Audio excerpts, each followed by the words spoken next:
Bonjour chers amis. Aujourd'hui, nous allons parler de la loi et de l'évangile. Je dirais que c'est une des perles de l'enseignement de l'Église luthérienne, une chose qui est un peu trop souvent oubliée.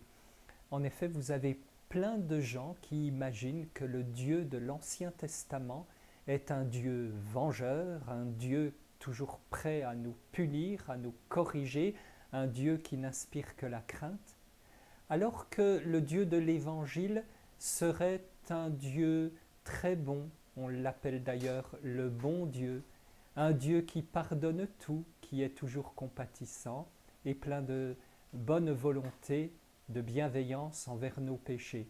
Donc on a développé une sorte de conception un peu schizophrène, si vous voulez, de Dieu, en imaginant qu'il est tout à fait différent dans l'Ancien et dans le Nouveau Testament, qu'il ne nous parle que de loi dans l'Ancien Testament et que d'évangile dans le Nouveau.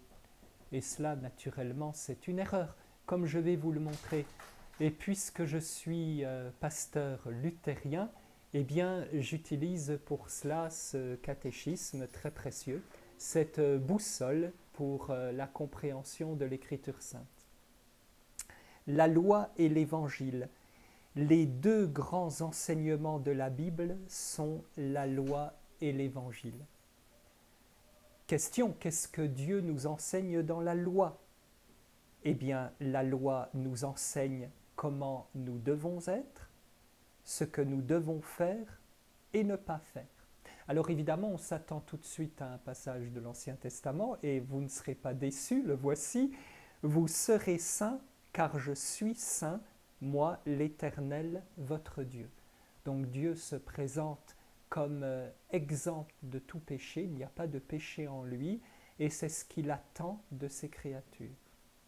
Également, dans le livre du Deutéronome, les commandements que je te donne aujourd'hui seront dans ton cœur, tu les répéteras à tes enfants, tu en parleras quand tu seras chez toi, quand tu seras en voyage, quand tu te coucheras et quand tu te lèveras.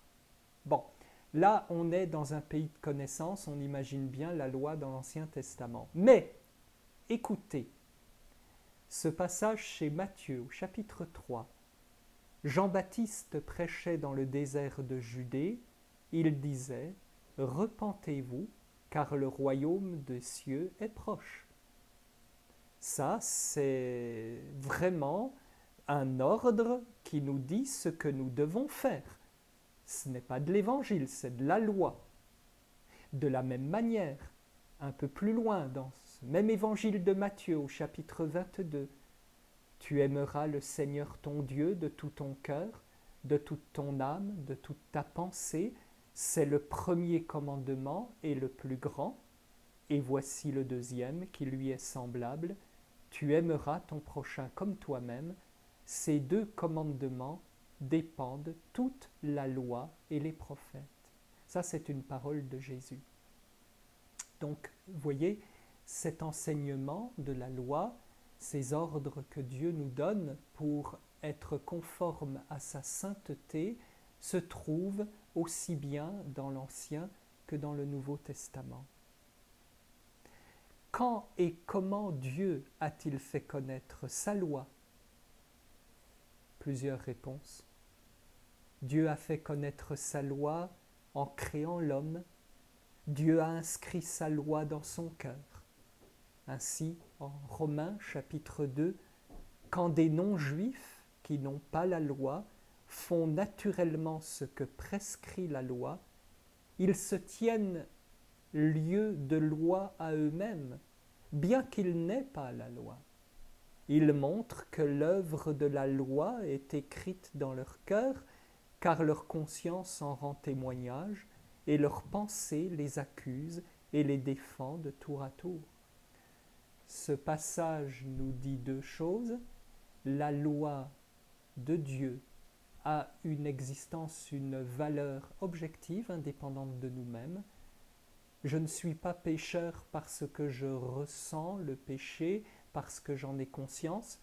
Nous savons bien que la conscience peut être adouci, voire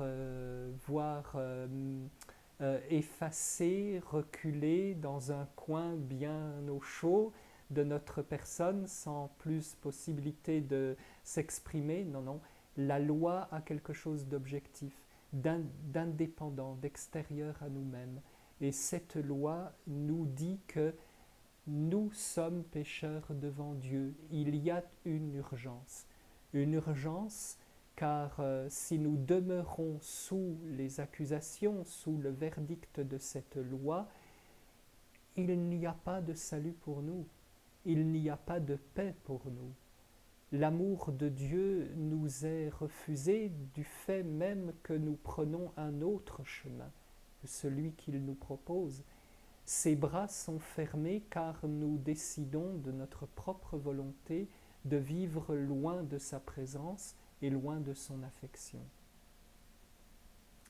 Dieu a aussi fait connaître sa loi plus tard. Il l'a donnée sous la forme des 10 commandements gravés sur 2 tables de pierre et confiés à Moïse pour être confirmés. Alors, chers amis, retenez bien ceci. Il y a en vous cette présence divine que l'on appelle la conscience. La loi vous parle de cette façon et vous presse de venir à Dieu, car vous ressentez au fond de vous que le bien que vous aimeriez faire, vous ne pouvez pas, vous ne le faites pas, et le mal que vous détestez, vous le faites quand même. Il y a donc cette soif en vous de trouver auprès de Dieu le pardon, la paix de sa présence.